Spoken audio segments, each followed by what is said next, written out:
એને ભાયલી વિસ્તારમાં લોકો અસાનધારાની માંગ કરી છે. કલેક્ટરમાં મોરચો પણ ગયો હતો. સવારે કલેક્ટર જોડે સંકલનમાં પણ એની ચર્ચા કરવામાં આવી હતી.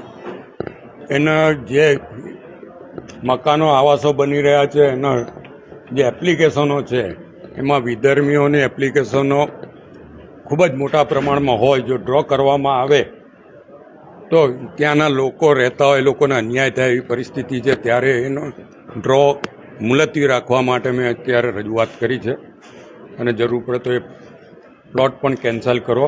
અને કમિશનરે કલેક્ટર પાસે અસાનધારાની જે દરખાસ્ત સરકારમાં મોકલી છે એની કોપી મંગાવી છે અને એ પ્રમાણે એ કામગીરી કરશે.